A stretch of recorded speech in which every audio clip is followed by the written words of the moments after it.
I had always assumed that it would take me a long time to get married because I have a hard time warming up to people and feeling like I could trust them. So to find somebody that I could make lifetime commitments to seemed like it would take a long time. So I thought that it would take me a long time to find someone, or I just wouldn't find somebody and I probably wouldn't get married. Well, I was pretty young and I met my husband when I was in college. And I thought, this is great. Now I don't have to spend my time trying to find somebody. I already have somebody that I can trust and that we love each other and things are going to be great. And things were pretty good. But I had a brand new fear that I didn't even realize existed until after we got married. I started to think and believe that my husband was going to abandon me. Let me preface this and say nothing about our relationship signaled logically that he was going to leave. We made commitments to each other, we spent time together, we supported each other, he supported me. Like, nothing pointed to this being a rational thought, but this is a thought that I had. He's just going to leave me someday. If he doesn't leave me today, he'll leave me later on. Because deep down in my heart, I thought once he got to know me, then he would just leave. So, if you can imagine, when you think this about a relationship, you're not really like super emotionally committed because you're just waiting for the other shoe to drop and that person to leave. It was really hard. It started to take over what I thought, what I did. It was just, and I knew it wasn't rational. I didn't know what it was, but it was there and it was real. So 2 years into marriage, I went to a therapist for the first time. The therapist within a few minutes knew, you have depression. And she diagnosed me, and we were able to set up some sessions so that she could work with me on depression.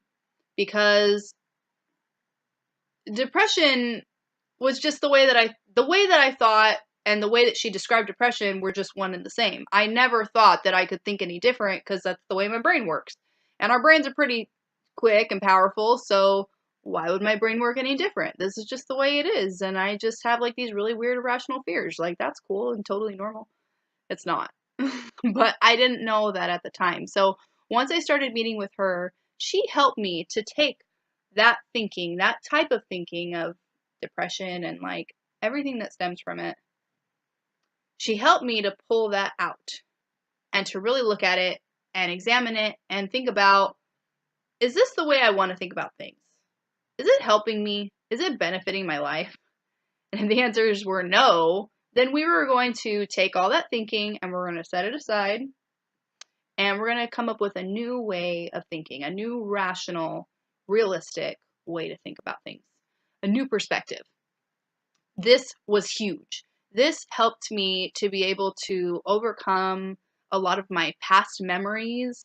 That's the beauty about therapists. They can help you with all of your past things and give you tools so that way when you face problems in the future, you can use these new tools and these new ways of thinking and perspectives and apply them to your life. So that's awesome. But therapy is not a magic wand. It's not something that, oh, I'm done with my therapy sessions and I have my resources now, so I'm all better. Hooray! It doesn't work that way. Because this new thinking, although powerful and shifting and life altering, it's not my habitual knee-jerk reaction. My knee-jerk reaction is my old way of thinking, which were the decades of depressed thoughts. So I need to build up new habits where my new way of thinking becomes my knee-jerk reaction. Instead of all these depressed things, it takes its place. So that takes time, a long time. I remember we were married for 8 years before I really truly believed that my husband was not going to leave me. 8 years of marriage. And the whole time we were totally committed, healthy relationship, like it was great. So it took me a really long time to feel like he wasn't going to abandon me. So why am I talking about depression? Why am I talking about depression when this lesson is supposed to be about attachment? Well, insecure attachments have been linked to depression and other emotional problems. Um, so it's possible and kind of likely if you have depression or other emotional issues, then you will have an insecure attachment.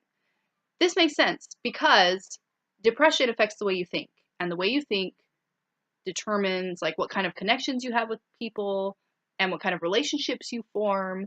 So if you have depression, it makes sense that you would have like that would affect your relationships.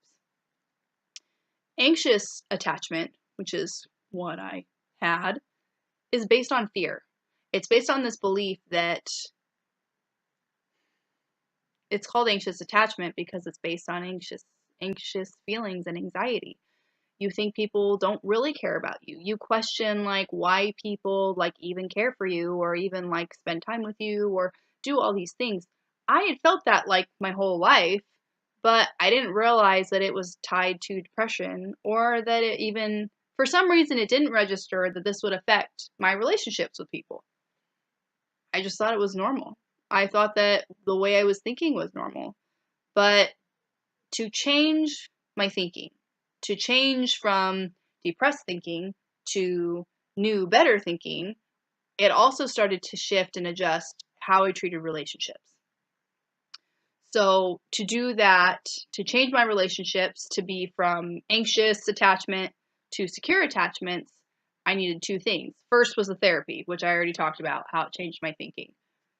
The next step was I needed to have a secure attachment. But how do I make a secure attachment with somebody if all the attachments I've ever made in my life have been anxious? Well, this is how I think of it. This is what worked for me. It's not research based or anything. This is just what I think happened. I think I needed a relationship that was outside of myself and I needed someone else's perspective to offer a consistent, stable, emotional connection. Because I wasn't creating it. I had already proved that I created anxious attachments.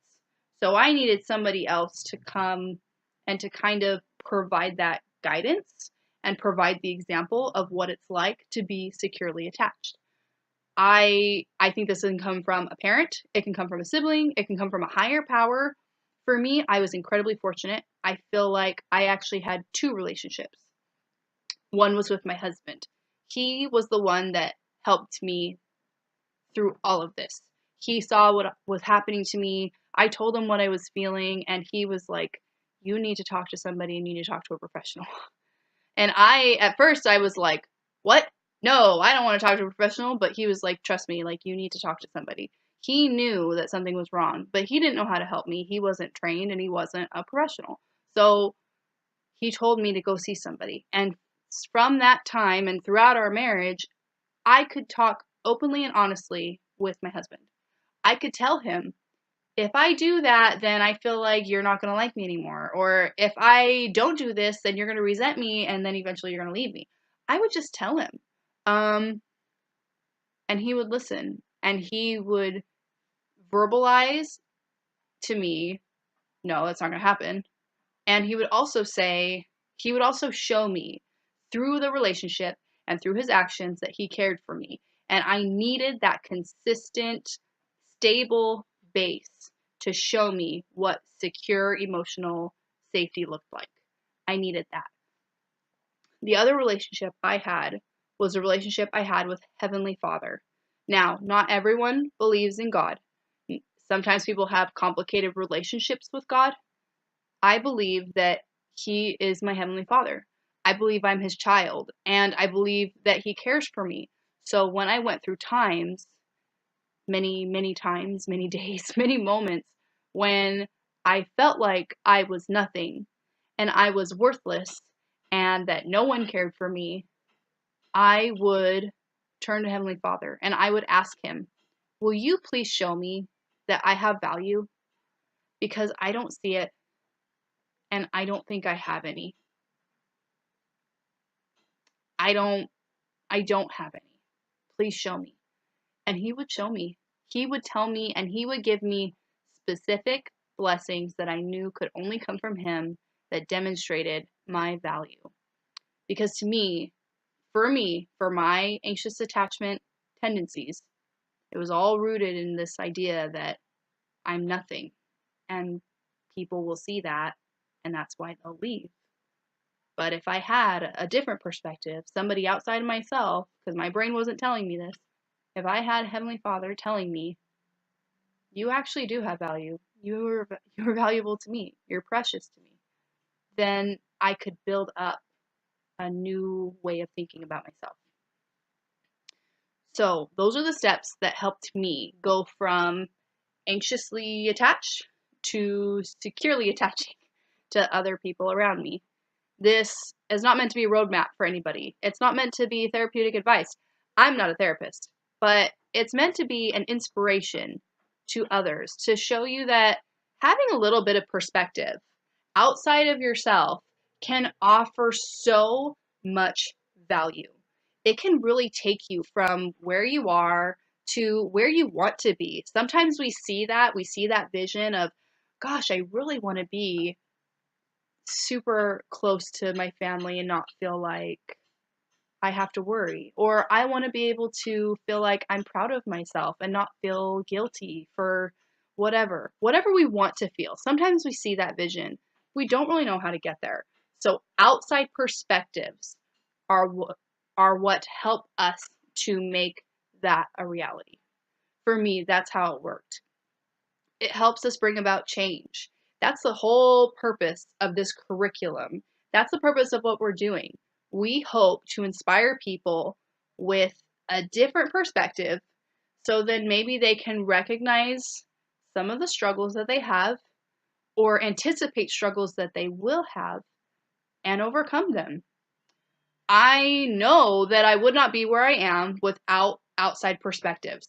I would not be able to connect with people. I would not feel safe in my relationships. And what I get from relationships now is exponentially more than what I used to receive. And it's because I had people to help me build up new perspectives. So I hope that we can provide that in some small way to someone out there. Or at the very least, we can recognize that it's a struggle and give ourselves a little bit of a break or leeway because it's hard to connect with others and it's hard to create these new habits. But we can do it if we work hard and we use the proper resources. Thank you so much. And thank you for listening to my story.